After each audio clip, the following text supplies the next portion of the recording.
Emma Watson stood outside the tall iron gates of Cambridge University, watching her classmates celebrate with their families.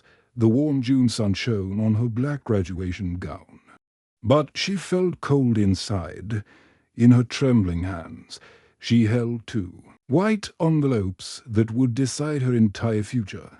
She opened the first letter again, even though she had read it 20 times already. The expensive paper felt smooth between her fingers. Dear Miss Watson. It began in elegant gold letters. Harrison and Associates law firm is pleased to offer you a position as junior associate in our London office. Your starting salary will be £75,000 per year, with full benefits and opportunities for rapid advancement. Emma's heart raced as she read those numbers. £75,000. More money than her family had ever seen. She could buy her parents a new house. She could pay back every penny they had spent on her education. She could finally give them the comfortable life they deserved after all their sacrifices. Then she looked at the second letter. The paper was simple and plain, printed on regular white stock. Dear Emma. It said in simple black ink, we would love to have you join our team at Teaching Wales, a charity organization that brings education to rural communities. The position is in the village of Llangollen. Teaching English to local children. The salary is £12,000 per year, plus basic housing. We know the pay is small, but the impact you could make is enormous. Emma closed her eyes and thought about her father, David Watson. Every morning at 5 o'clock, he put on his work boots and walked to the textile factory where he had worked for 23 years. His hands were rough and callous from operating heavy machines every evening. He came home exhausted, his back aching from bending over looms all day. But he never complained. Instead, he would ask Emma about her studies and tell her how proud he was of her good grades. Her mother, Helen Watson, worked as a cleaner at 3 different offices. She started work at 6 in the morning and finished at 8 at night, moving from building to building with her cart full of cleaning supplies. Helen saved every spare coin in a jar on the kitchen counter. That jar paid for Emma's textbooks, her train tickets to university, and her graduation dress. Sometimes Emma found her mother counting the coins late at night, making sure there was enough money for the next semester. Emma remembered the day she received her acceptance letter to Cambridge. Her parents cried with joy. David hugged her so tight she could barely breathe. Our daughter is going to be somebody important, he whispered. She's going to have a better life than us. Helen made Emma's favorite dinner that night and invited all the neighbors to celebrate. Everyone in their small working-class neighborhood was so proud. But Emma also remembered the letter from Teaching Wales that arrived the same week. She had applied almost as a joke, never thinking they would accept her. The letter talked about children in rural Wales who had never seen a computer, who walked miles to attend tiny schools with no proper supplies. These children dreamed of becoming doctors and teachers. But many would never get the chance because no one had taught them to read properly. Emma opened her eyes and looked round at her wealthy classmates. Most of them already had jobs lined up at prestigious companies. They would drive expensive cars and live in beautiful apartments in London. They would marry other successful people and send their children to the best schools. It was the life Emma was supposed to want. A group of children playing in the nearby park caught her attention. They were laughing and chasing each other round the playground. One little girl had fallen and scraped her knee. Her friends gathered round her, trying to make her feel better. Emma watched them and felt something warm spread through her chest. She thought about the children in Wales who needed someone to believe in them, someone to show them that learning could be fun and exciting. Emma reached into her pocket and felt the smooth metal of her grandfather's lucky coin. William Watson had given it to her when she was 7 years old, just before he died. This coin helped me make every important decision in my life," he had told her with a gentle smile. "When you don't know what to do, flip it in the air. Sometimes the answer isn't in how it lands. Sometimes the answer is in what you hope it will be while it's spinning." Emma pulled out the old coin and held it up to the sunlight. It was worn and scratched from years of use. She could barely make out the faded image of the Queen's head on one side. Her heart was beating so fast she could hear it in her ears. "Heads, I take the safe job in London," she whispered to herself. "Tails, I follow my heart to Wales." Her voice shook with emotion as she spoke the words. Emma took a deep breath and flipped the coin high into the air. It spun and tumbled, catching the golden afternoon sunlight. Time seemed to slow down as she watched it rise and fall. In that moment, Emma realized what she truly wanted. When the coin landed in her palm and she saw the tail side facing up, she smiled through her tears. She had found her answer. Emma Watson stepped off the small bus and looked round at her new home. The village of Llangollen was nothing like the busy streets of Cambridge or her hometown. Rolling green hills stretched in every direction, dotted with white sheep that looked like tiny clouds against the grass. The air smelled fresh and clean, but also unfamiliar. Emma pulled her heavy suitcase behind her as she walked down the narrow stone street, looking for the address written on her crumpled piece of paper. The school building was smaller than she had imagined. It was made of old grey stones and had a red roof that looked like it needed repairs. Paint was peeling from the wooden door, and some of the windows had cracks running through them. Emma pushed open the heavy door and stepped inside. The single classroom was dark and cold. 15 wooden desks sat in crooked rows, many of them scratched and worn. Some had legs that wobbled when she touched them. There was no computer, no projector, and no heating system. A small blackboard hung on the front wall, and chalk dust covered everything. Emma's apartment was above the village bakery.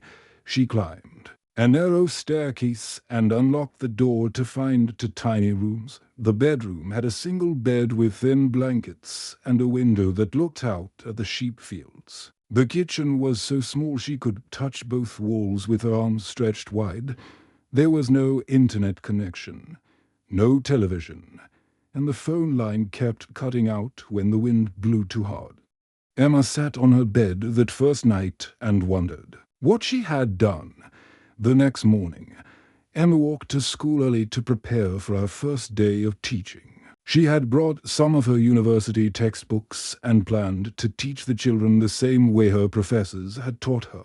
She wrote grammar rules on the blackboard and prepared worksheets about sentence structure and vocabulary.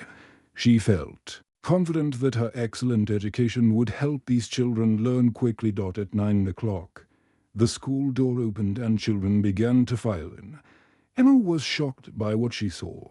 Little Thomas Miller, who was only 6 years old, wore shoes with holes so big that his toes poked through. His older sister Mary carried her books in a torn plastic shopping bag because she did not have a proper school bag. James Roberts, the tallest boy in the class, had patches sewn onto his trousers to cover the holes. Some children wore coats that were too big for them, probably handed down from older brothers or sisters. Emma began her lesson by writing complex grammar rules on the blackboard. She used big words and explained detailed concepts the same way her Cambridge professors had taught her. But as she looked at the children's faces, she saw only confusion and boredom. When she asked questions, most of the children just stared at their desks. Some of them could barely read the simple words she had written. Others had never heard the vocabulary terms she was using. By lunchtime, Emma felt completely defeated. The children seemed restless and unhappy. Some of them whispered to each other in Welsh, a language Emma did not understand. Others drew pictures in their notebooks instead of taking notes. When Emma asked if anyone had questions, Nobody raised their hand. She realized that everything she had learned about teaching in university was not working with. These children got after school. Emma walked to the village's only phone booth. It was a red box that stood next to the post office, and the phone inside was old and heavy. She dialed her parents' number and waited for her mother to answer. "Hello, love." Helen Watson said when she heard Emma's voice. "How was your first day of teaching?" Emma began to cry before she could answer. "Mom, I think I made a terrible mistake." She sobbed into the phone. These children don't want to learn anything. They just sit there looking bored or confused. I don't know how to reach them. I don't know how to help them. Helen's voice was soft and caring, but Emma could hear the worry in it. "Oh, sweetheart, maybe this job is too hard for you. There's no shame in admitting that. That law firm in London probably still has your position open. You could come home and start the career we always planned for you." Emma wiped her tears and looked out through the phone booth's glass windows. The mountains surrounding the village were beautiful and peaceful, but they also made her feel trapped and isolated. She missed her university friends who were probably having drinks in fancy London pubs after their first days at important jobs. She missed her comfortable bedroom at home and her mother's cooking. She missed having internet and television and all the things that made life easy and familiar. That evening, Emma sat alone in a tiny apartment eating a sandwich for dinner. She had no one to talk to and nothing to do. The silence felt overwhelming after years of living in busy dormitories and crowded lecture halls. She wondered if her mother was right. Maybe she should give up and go home. Maybe some people were just not meant to be teachers. Maybe the coin flip had been wrong after all. But as she looked out her window at the stars shining over the Welsh countryside, Emma felt something stirring inside her. She thought about little Thomas with his torn shoes and Mary with her plastic bag full of books. These children deserved better. They deserved someone who would not give up on them so easily. Emma was not ready to quit just yet. Emma Watson woke up on her 4th week in Longole feeling different. She had spent the weekend thinking about her failed attempts at teaching, and she realized she needed to change everything. The children were not responding to her university methods because they came from a completely different world. She decided to throw away her textbooks and try something new. That Monday morning, Emma walked into the classroom with no lesson plan and no worksheets. Instead, she sat on the edge of her desk and smiled at the 15 children looking back at her with curious eyes. "Today, I want to tell you a story," she said in a warm voice. The children perked up immediately. Stories were something they understood. Emma began to tell them about a brave dragon who lived in the Welsh mountains long ago. As she spoke, she drew pictures on the blackboard with colorful chalk. She drew the dragon's cave, the village below, and the hero who came to save everyone. The children watched with wide eyes, completely focused on every word. When Emma used a new English word in her story, she wrote it on the board and had the children repeat it 3 times. Little Thomas Miller, who had never spoken a word in class before, suddenly raised his small hand. "Miss Emma," he said in his tiny voice. "What color was the dragon?" Emma felt her heart jump with joy. It was the first question any child had asked her since she arrived. "What color do you think it was, Thomas?" Emma asked back. Thomas thought carefully for a moment. "I think it was green like the hills," he said proudly. Emma smiled and drew a big green dragon on the blackboard. "That's perfect, Thomas. A green dragon it is." She saw Thomas's face light up with happiness, and she knew she was finally on the right track. The next day, Emma created a word game using the new vocabulary from her dragon story. She had the children stand up and act out different actions while saying English words. When she said fly, they spread their arms like wings. When she said brave, they stood up tall and put their hands on their hips like superheroes. The classroom filled with laughter and excitement for the first time since Emma had arrived. Mary Roberts, the quiet girl who always sat in the back corner, began to smile during these games. She was shy and rarely spoke, but Emma noticed that. She knew all the right answers. One afternoon, Emma asked Mary to help her draw pictures on the blackboard for the next day's story. Mary's eyes widened with surprise and pleasure. Me, Miss Emma, she whispered double quotes, yes, you. Emma said with a gentle smile, I think you would be wonderful at it. As the weeks passed, Emma began to learn more about her students' lives and dreams. During lunch breaks, she sat with the children and listened to their stories. James Roberts, the tall boy with patched trousers, told her that his grandmother was very sick and could not afford to see a doctor in the big town. I want to become a doctor when I grow up, James said seriously. Then I can help my grandmother and all the old people in our village. Lucy Williams, the baker's daughter, always stayed after school to help Emma clean the classroom. One day, she shyly admitted her biggest dream.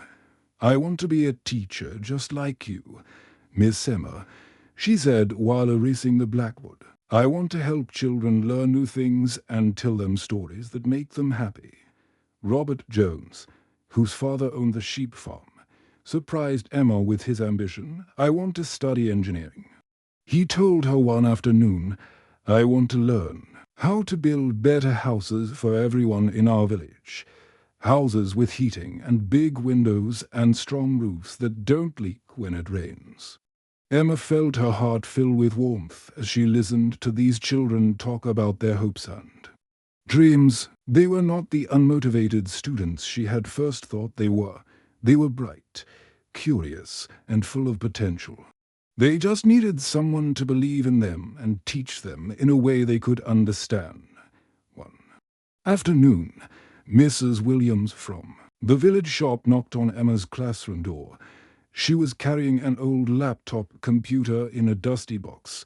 My son left this here when he moved to Cardiff, she explained. It still works. But we don't know how to use it. Maybe it could help the children somehow. Emma's eyes lit up with excitement. That very afternoon, she set up the laptop in the corner of the classroom and invited all the children to gather round it. They had never seen a computer up close before, and they stared at the glowing screen with amazement. Emma showed them how to use the mouse and keyboard. She opened a program with pictures of animals and taught them to click on different images while learning new English words. The children were fascinated by this magical window to the outside world. Emma found websites with pictures of London, Paris, and New York. She showed them photographs of the pyramids in Egypt and the Great Wall of China. Places they had only heard about in stories suddenly became real. Word spread quickly through the village about Emma's creative teaching methods and the computer in the classroom. Mrs. Williams started greeting Emma in Welsh and teaching her useful phrases. Mr. Jones, the local farmer, began stopping by after school to show Emma the best walking paths through the hills for the first time since arriving in Llangollen. Emma felt like she truly belonged in this small community. Emma Watson was preparing her morning lessons when she heard a loud knock on the school door. It was only 7:30 in the morning, much too early for the children to arrive. She opened the heavy wooden door to find Mr. Davies, the village postman, standing there with a serious expression on his weathered face. He was holding an official-looking envelope with government stamps on it. This came for you yesterday, Miss Emma, he said quietly. I'm sorry I couldn't bring it sooner, but I knew it was important. His voice sounded worried, and Emma felt Her stomach tightened with fear as she took the thick white envelope from his hands. Emma sat down at her desk and opened the letter with shaking fingers. The words on the official government paper made her heart sink. The letter explained that due to budget cuts, all royal schools with fewer than 30 students would lose their funding at the end of the school year. Emma's school had only 15 children. This meant that in just 3 months, the doors would close forever. The letter continued with cold, businesslike language that made Emma feel sick.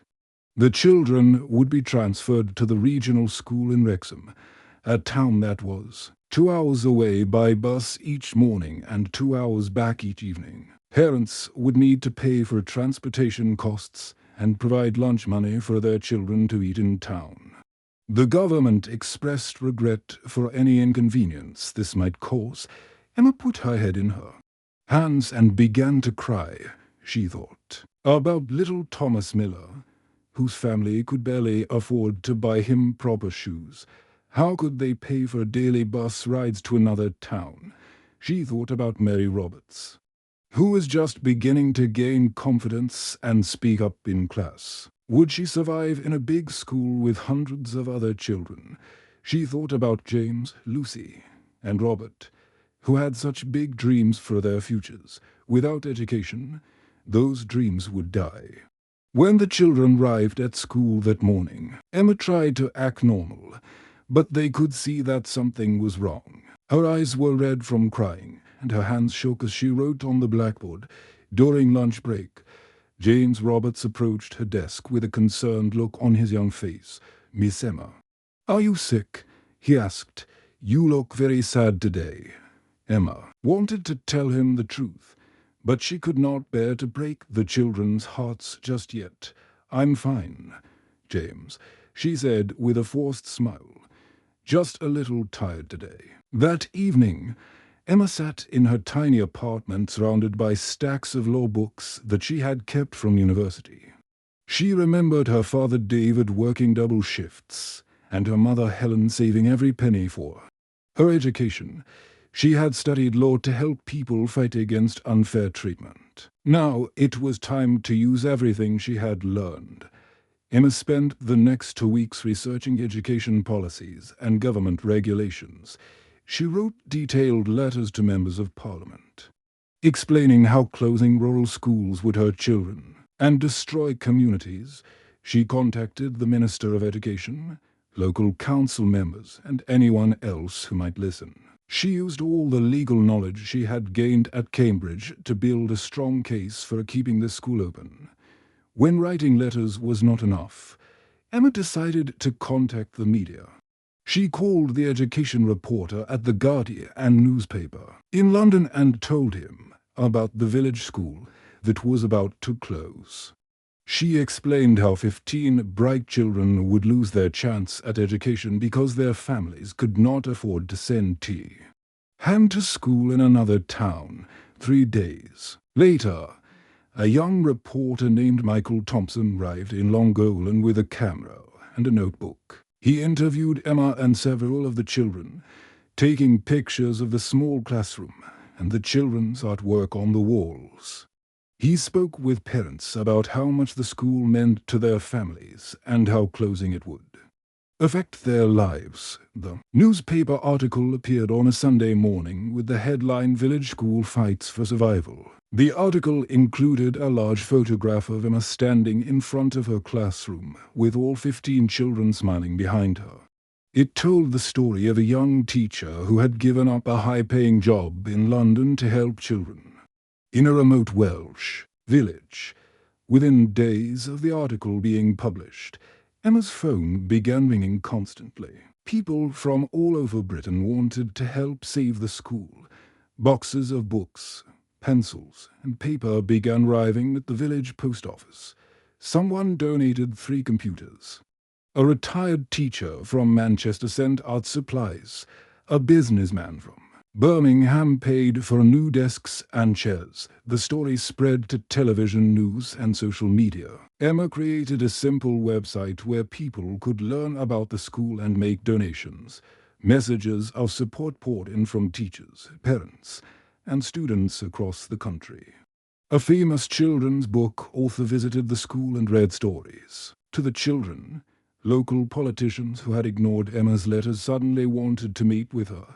The most wonderful news came in late spring when the national exam results arrived.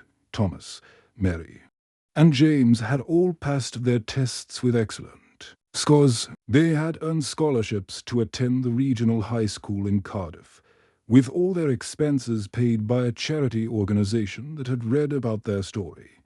The night the exam results arrived, the entire village gathered at the community center to celebrate. Emma called her parents from the village phone booth with tears of joy streaming down her face. "We did it, Mom," she cried into the phone. "The children passed their exams, and the school is going to stay open." Emma Watson stood at her classroom window on a bright spring morning, watching children from 3 different villages walk up the stone path to school. 2 years had passed since she first arrived in Llangolan with just 1 suitcase and a heart full of doubt. Now, the small school building buzzed with activity and laughter every single day. The transformation was amazing to see. Where once there had been 15 broken desks, now there were 30 brand new tables and chairs donated by people from across Britain. The single classroom had been expanded into 3 rooms. One room was filled with computers where children learned typing and internet skills. Another room had become a proper library with hundreds of books lining the shelves from floor to ceiling. The 3rd room was an art studio where children painted pictures and made crafts to display around the school. Emma was no longer the only teacher. Sarah Bennett, a young woman from Cardiff, had joined the school to teach mathematics and science. Mark Williams, a retired headmaster from London, had moved to the village to help with reading and writing classes. Together, the 3 teachers worked as a team to make sure every child received the best education possible. The school had become so successful that children from the neighbouring villages of Corwin and Bolla now travelled to Llangolan every morning. Their parents were happy to make the journey because they had heard wonderful things about the quality of teaching. Some families had even moved to Llangolan permanently so their children could attend the school full-time. But the changes went beyond just the children. The village community centre now offered evening classes for adults who wanted to learn new skills. Mrs. Williams from the local shop was learning to use computers so she could manage her business bet. Mr. Jones the farmer was studying basic accounting to keep track of his sheep and wool sales. Even elderly Mrs. Evans, who was 75 years old, was learning to read and write properly for the first time in her life. Emma had written to her parents many times over the past 2 years, telling them about all the wonderful changes in the village. But David and Helen Watson had remained skeptical about their daughter's choice to give up her law career for teaching. They worried that she was wasting her expensive education and throwing away her chance at financial success. Finally, Emma convinced her parents to come visit Llangolan and see the school for themselves. On a warm Saturday morning in May, David and Helen arrived on the same small bus that had brought Emma to the village 2 years earlier. Emma met them at the bus stop with a huge smile on her face and excitement in her voice. First, Emma took her parents to the school building and showed them round the 3 classrooms. David ran his rough factory worker hands along the smooth surfaces of the new desks and chairs. Helen admired the colourful artwork covering the walls and the neat rows of books in the library. They were impressed by how bright and cheerful everything looked. Then Emma introduced her parents to some of the children and their families. They met Thomas Miller, now 8 years old, who could read entire books by himself and dreamed of becoming a scientist. His mother, Mrs. Miller, shook David's hand and said with tears in her eyes, "Your daughter saved my son's future." Before Miss Emma came, Thomas was falling behind in everything. Now, he loves learning and talks about going to university someday. They met Mary Roberts, who was now confident and outgoing. Mary had written a short story that was published in the local newspaper, and she proudly showed Emma's parents her article. "I want to be a writer like the famous authors we study in class." Mary told them with a bright smile. James Roberts had grown taller and stronger over the past years. He still dreamed of becoming a doctor, and his grades were excellent in all his science subjects. "Miss Emma taught me that I can achieve anything if I work hard enough," James explained to David. "And Helen, she helped me believe in myself." That evening, the whole village organized a special dinner to welcome Emma's parents. The community center was decorated with flowers and Welsh flags. Everyone brought food to share, and the tables were filled with homemade bread, fresh vegetables from local gardens, and delicious cakes baked by the village women. During the dinner, person after person stood up to talk about how Emma had changed their lives. Parents spoke about children who now loved reading. Grandparents talked about adult education classes that had taught them new skills. Even the village shopkeepers credited Emma with bringing new families to the area and helping their businesses grow. David Watson sat quietly through all these speeches, listening carefully to every word. Finally, he stood up and asked to speak. His voice was thick with emotion as he looked at his daughter sitting across the room, tears ago. "I thought Emma was making the biggest mistake of her life," David said slowly. "I wanted her to take that low job in London and make lots of money. I thought that was what success looked like." He paused and wiped his eyes with his handkerchief. "But now I see that I was wrong. Emma found something much more valuable than money. She found her purpose in life. She found a way to make the world better for other people." Helen Watson nodded in agreement, tears streaming down her face. "I'm so proud of you, love," she whispered. To Emma, "You followed your heart, and look at all the good you've done." The next week, Emma received an acceptance letter from the University of Wales. She had applied to study education law, specializing in rural school policies. Her goal was to make sure that no small village school would ever face closure due to lack of funding. She wanted to fight for every child's right to receive a good education, no matter where they lived or how much money their family had. Before leaving for university, Emma spent the summer training Sarah and Mark to run the school without her. She created detailed lesson plans and teaching guides. She made sure that all the computer equipment was properly maintained and that the library had enough books for the coming year. Most importantly, she helped establish a school board made up of local parents and village leaders who would oversee the school's operations and ensure its continued success. On her last evening in Llangollen, Emma climbed the hill behind the village and sat on her favorite rock overlooking the school building. The setting sun painted the Welsh mountains in shades of gold and purple. She pulled her grandfather's old coin from her pocket and held it up to catch the last rays of sunlight. Emma smiled as she remembered that nervous day outside Cambridge University when she had flipped this same coin to make the biggest decision of her life. At the time, she had thought the coin was deciding her future for her. Now she understood that the coin had simply given her the courage to listen to what her heart was already telling her.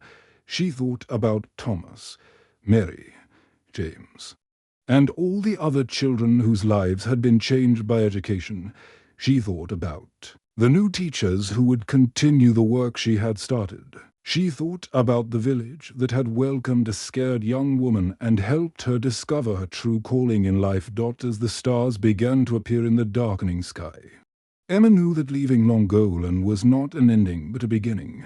She would study law again, but this time she would use her knowledge to protect schools and defend children's rights to learn. The ripple effects of her time in this small Welsh village would spread far beyond these mountains and touch the lives of children she had never met. Emma put the coin back in her pocket and walked down the hill toward her little apartment. Tomorrow she would begin a new chapter of her life, but she would carry the lessons of Llangollen with her forever. She had learned that true success was not measured in pounds and pence, but in the smiles of children who discovered they could achieve their dreams. She had learned that one person really could make a difference in the world, especially when that person had the courage to follow their heart instead of following the crowd. The most important decisions in life do not come from complicated thinking or careful planning. They come from listening to the quiet voice inside that tells us what really matters, when we have the bravery to follow that inner voice. Even when it leads us down an uncertain path, we discover that we have the power to create positive changes that spread far beyond our wildest imagination.